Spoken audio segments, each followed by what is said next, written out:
रात का समय था। हम सब खाना खा रहे थे। जैसा कि नॉर्मली होता है, सब बातों में मशगूल थे।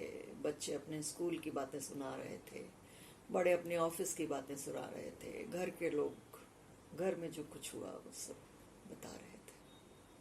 नॉर्मली जैसा डाइनिंग टेबल पर होता है, सब कुछ न कुछ कह रहे थे। अचानक फोन की घंटी बजती है और जिसने फोन उठाया उसके चेहरे के भाव बदल जाते हैं। मेरे दूर के रिश्ते के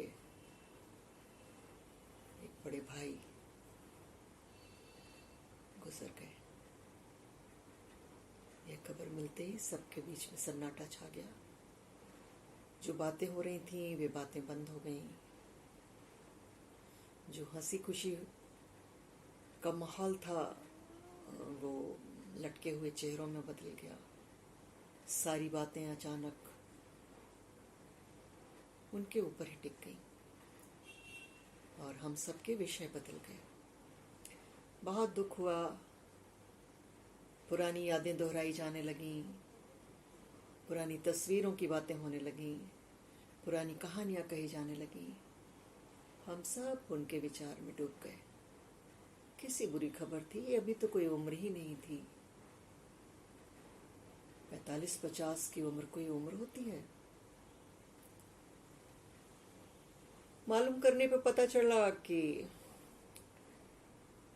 वे लखनऊ में एक मंदिर के सामने से जा रहे थे।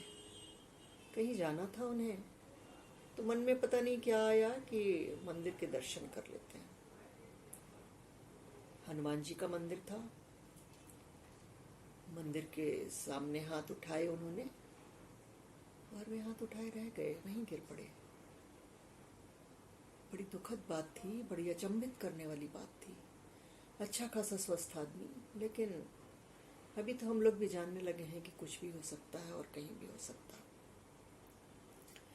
तमाम बातें की, मगर तमाम व्यस्तताओं के बावजूद भी हम लोग जा नहीं सके, क्योंकि रिजर्वेशंस, टिकट्स कराने की समस्या अपने आप में अलग होती है।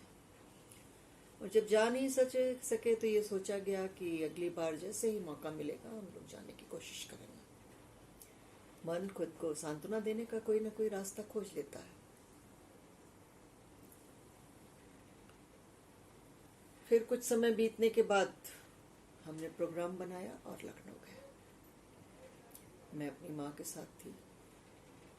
रास्ते पर उनकी बातें होती रहीं, खाना पीना तो चलता ही रहता है, लेकिन वे बहुत प्यारे आदमी थे, इसलिए बातों में हम सब डूब जाते थे। सबका भला करते थे, सबकी बात सुनते थे, हर किसी के संपर्क में रहते थे।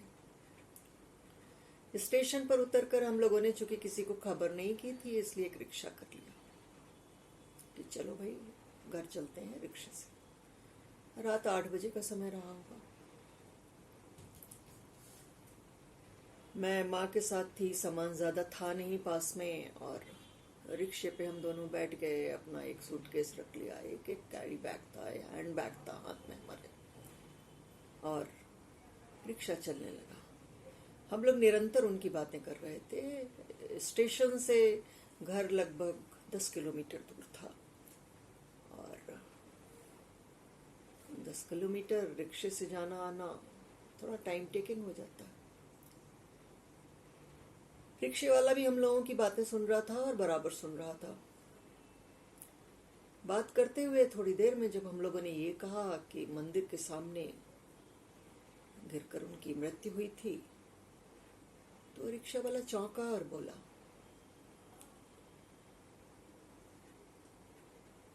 क्या आप लोग उन्हीं की बात कर रहे हैं जिनकी करीब महीने भर पहले मंदिर के सामने गिर करके मृत्यु हो गई थी?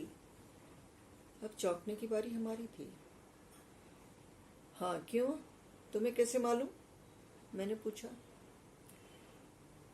वह बोला, कैसे मालूम आप कह रही हैं, कैसे बताऊं आपको? मैं ही तो था जो रिक्शे में उन्हें उनके घर से मंदिर तक लाया था। मेरी आंख के सामने ही वो ढेर हो गए। उसका ये कहना था और हमारी हड्डियां जम गईं। खून लगा कि दौड़ ही नहीं रहा है। हम बहुत भयभीत हो गए कि आखिर ये क्या है।